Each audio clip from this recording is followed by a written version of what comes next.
These past few years haven't been kind to Singapore REITs, as the S-REIT index has fallen by almost 30% during this period. And that's just the index.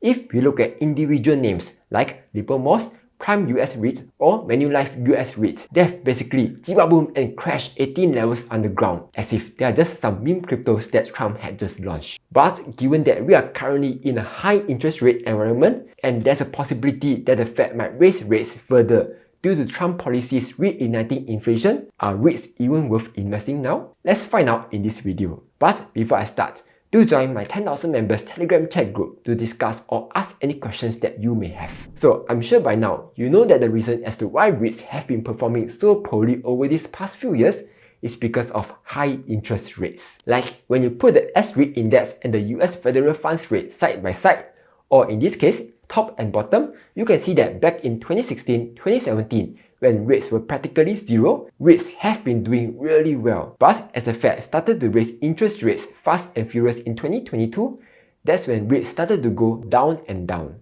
However, given that the Fed is already starting to lower interest rates, does this mean that the worst is already over for REITs? Well, probably not yet. That's because many of Trump's policies, such as tariffs, mass deportation, and even tax cuts, are expected to cause inflation to go higher. In fact, even the Fed themselves now expect that the inflation will go up and have raised the inflation outlook for both 2025 and 2026. Because of that, they are planning to cut rates a lot slower in 2025, and this might continue all the way to 2027 before the rates go back down to the 3% range over the long run. And this is all assuming that the inflation doesn't go up by too much.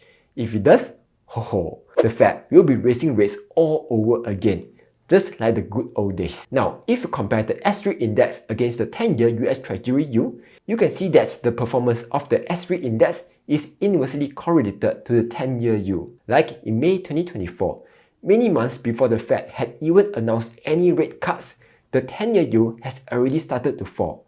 That's because back then, the US reported weaker than expected job data, and people were expecting that the Fed would cut rates soon. That caused the 10-year yield to fall, which caused the S-REIT index to bottom in May and start going back up.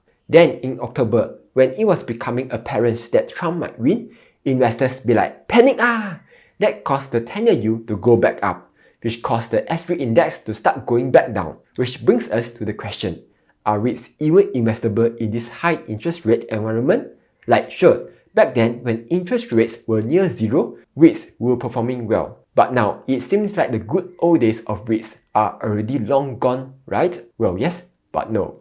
That's because while the S-REIT index fell, there were actually some REITs that not only did not fall, but actually did quite well. One such example is Parkway Life REIT, which gave a positive 16% return since 2021, which includes reinvested dividends. That's because even though their gross revenue and net property income had fallen, it was mainly due to the depreciation of the Japanese yen. Their tenant base is very stable, with 100% occupancy in both Singapore and Japan. Of course they are running hospitals, medical centers, and nursing homes. Where else can their tenants go to? All this allow them to have a sustainable and quality rental growth. Not just that, they also have a low cost of debt of just 1.36%.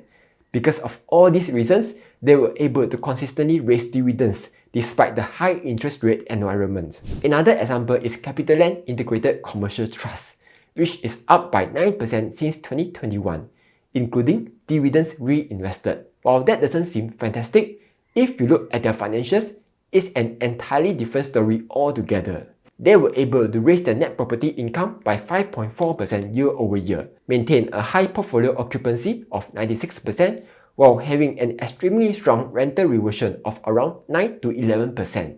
And it's not as though they are just sitting around doing nothing and pray that the interest rate will go down. Instead, they are constantly acquiring new assets while enhancing their existing ones, all of which can further improve their financials. Here's one last example, Fraser's Centrepoint Trust, which gave a 7% return including dividends over the past 4 years. Again, That doesn't look impressive, but their business has been doing really well. If we exclude both Changi City Points and Tampines 1, which were undergoing divestment and asset enhancement initiative respectively, their gross revenue and net property income did go up. Not just that, they were able to maintain a rather high occupancy rate of almost 100%. There's high rental reversion and their distribution per unit remains stable. Quick pause: if you are looking to invest in the Singapore markets or US market while saving on commission fees, check out USmart.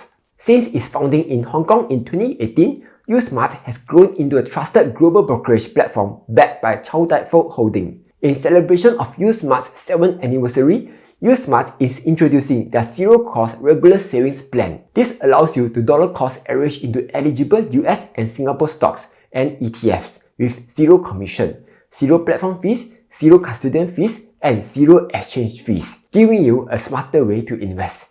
To get started, simply open the USmart app, tap on Trade, Regular Savings Plan, and select the stocks that you want to invest in. And here, you can start investing with as little as $100. What's even better, USmart allows you to set up automatic e-Giro deductions from a bank account, saving you the hassle of manual transfers.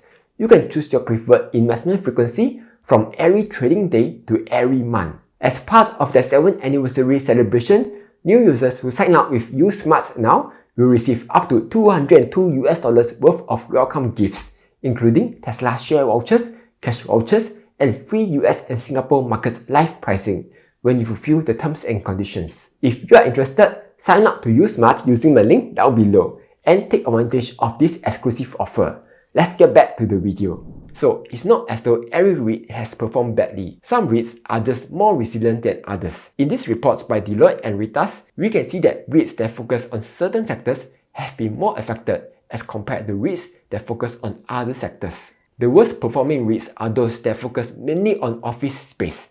So, REITs like Keppel REIT, Keppel Pacific Oak US REITs, Prime US REITs, and Manulife US REITs were affected not just by the rise in interest rates, but also by work from home trends. Though, Keppel REITs is a lot less affected as compared to others, since the return to work trend is stronger in Singapore as compared to the US, as most employers in Singapore still do not fully support remote work arrangements. Meanwhile, industrial REITs such as CapitaLand Ascendas REIT and Mapletree Logistics REIT are a lot less affected during this period, though they face issues such as lower occupancy rates due to slowdown in global economic growth and lower demand as international companies reconfigure supply chains and diversify operations. On the other hand, REITs from the hospitality sector such as CapitaLand Ascott Trust, CDL Hospitality Trust have actually thrived during this period as they benefit from many of Singapore's efforts to boost tourism, such as major conferences, events, concerts,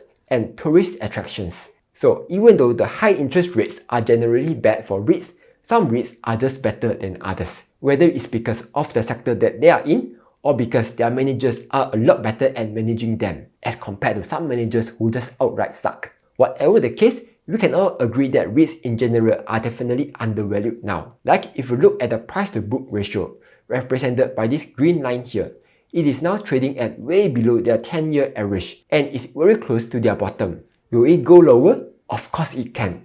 No one knows how far lower it can go. But as long as you can buy when it's undervalued, that's all that matters. Because we all know that this high interest rate environment will not last forever, as the Fed plans to eventually lower rates once inflation has come down over the long run. When that happens, REITs will recover. But for now, investors will just get paid dividends to wait. Plus, dividend yields are currently high, which makes it even more attractive. Like Parkway Life REITs is currently giving close to 4% yield, CICT 5.6% yield, Mapletree Industrial REIT over 6% yield. Just examples of course, not asking you to buy them, yeah. But that brings another question. If you are investing in REITs for this yield, why not just invest in Singapore government bonds as they are currently giving around 3% yield while not having any risk of losing money? Or why not just invest in Singapore banks as they can give a dividend yield that is equally good, if not better than most REITs. Plus, this high interest rate environment is just going to continue to benefit banks even further. Or why even bother with REITs? Why not just go for US stocks, which have been giving fantastic returns over these past few years? Plus, almost every analyst thinks that the S&P 500 could go up by another 10% this year. Okay, let's go through them one by one. While government bonds give a risk-free interest, they aren't exactly inflation-proof, since there's no capital growth and the yields are locked in the moment you invest. Meanwhile, REITs have the potential for capital appreciation, especially when they are undervalued now.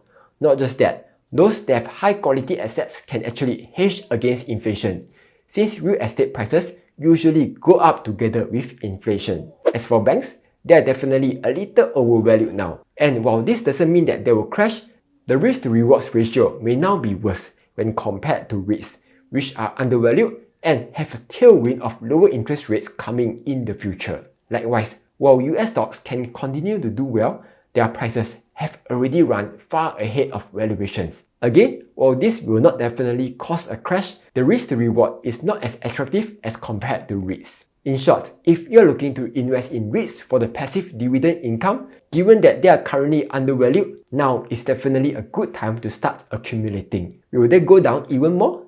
Yes, there's definitely a chance of this happening. But there are many ways to mitigate this risk, such as diversifying your risk by buying REITs across different sectors and only buying good REITs. And by that, I mean REITs that can consistently increase their dividend per unit, increase their net property income, able to raise rents, all while maintaining a low gearing ratio. Anyway, that's all for this video. Hope you found it useful. Like, share and subscribe, as I'll be posting new videos every Monday, Wednesday and Friday.